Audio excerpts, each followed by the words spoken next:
তো এখন ভাই আমরা যে জিনিসটা দেখব সেই জিনিসটা হলো আমাদের ৭১ নাম্বার ভিডিও, আগে ৭০ নাম্বার ভিডিও হয়ে গেছে। ৭১ নাম্বার ভিডিওতে আমরা চাচ্ছি যে টেবিল আকারে হচ্ছে এই জিনিসটাকে পেতে। ঠিক আছে? কি আকারে পেতে ভাই? টেবিল আকারে পেতে। তাহলে আমি এই জিনিসটা উঠাই দিয়ে আমি জাস্ট লিখলাম টেবিল। এবং আগে এই টেবিল হেড টেবিল বডি নিয়ে একটা দীর্ঘ লেকচার দিছি। সো এটা যদি আমি একসাথে করে ফেলি তাতেও তো সমস্যা নাই।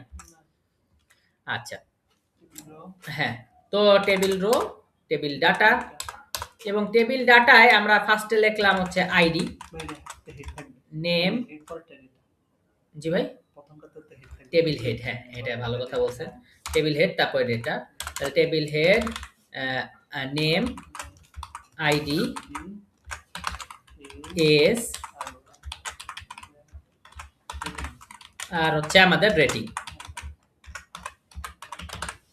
আচ্ছা, এবার আমরা কি করব, এবার আমরা লুপ চালাবো এটার ভিতরে, টেবিলের ভিতরে। তাহলে আমি এটাকে কাটলাম, টেবিল বডির ভিতরে লুপ চালাবো, বডির ভিতরেই ফর, বডির ভিতরেই ইন ফর। এটার ভিতরেই আমি কি করব, আমার হ্যাঁ টিআর চালাবো, টিআরটিডি। তাহলে আমি ডবল কার্লি ব্র্যাকেট লিখতেছি ক্রিকেটার ডট আইডি।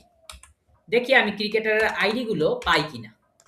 রিফ্রেশ করলাম, হ্যাঁ ১ ৩ ২ মানে ওই যে আশরাফুল, তারপরে হচ্ছে আফতাব, তারপরে হচ্ছে আইডি অনুযায়ী। তো এখন আমার কথা হলো এটা তো একটু যাতে টেবিলটা সুন্দর হয়, টেবিলে একটু বুটস্ট্র্যাপ করি।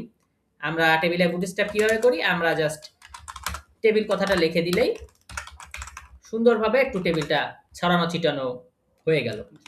এবার নেমটা দিলে নেমটা চলে আসবে, তাই না ভাই? হ্যাঁ, তাহলে ক্রিকেটার আইডি এসেছে, ক্রিকেটার নেম, এবং আমরা দেখতেছি নেমগুলো চলে আসছে, এই যে আশরাফুল, আফতাব আহমেদ, শাহরিয়ার, নাফিস। এবার এজ গুলা নিয়ে আসবো, তাহলে এই যে মার্ক করলাম অল্টার শিফট ডাউন অ্যারো, ক্রিকেটার এস, এই যে এজ গুলো চলে এসেছে। এবার রেটিং গুলো চলে আসবে, ক্রিকেটার ডট রেটিং। ঠিক আছে, তাহলে 10 9 7 এবং রেটিং অনুযায়ী কিন্তু আসলে হইছে। এবার আমরা যদি আইডি অনুযায়ী সাজাইতে চাই, ঠিক আছে, তাহলে আইডি অনুযায়ী আমরা কিভাবে সাজাবো, আমরা জাস্ট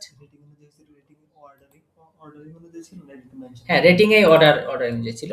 তো আইডিতে আমরা যদি লিখি শুধু আইডি, এবার দেখবেন যে আমরা আইডি অনুযায়ী পাবো। এই দেখেন 1 2 3, এবার কিন্তু রেটিং অনুযায়ী পাই নাই। ঠিক আছে, এবার কি অনুযায়ী পাইলাম, আইডি অনুযায়ী পাইলাম। এখন আমরা যদি বয়স অনুযায়ী করি তাহলে কিন্তু আমরা এখানে লিখে দিব এস, এবং আমরা দেখব বয়স অনুযায়ী পাবো। দেখেন 40 গুলা উপরে, 41 যার বয়স বেশি সে নিচে। আবার যদি আমি মাইনাস এস দেই তাহলে 41 উঠে যাবে উপরে, বয়স যার বেশি সে উঠে যাবে উপরে, সে নিচে। ঠিক আছে, আমরা কি বুঝতে পারলাম? এবং আমরা যদি রেটিং অনুযায়ী দেই, রেটিং অনুযায়ী দিলে দেখেন যার রেটিং কম সে উঠে গেল উপরে, যার রেটিং বেশি সে নিচে।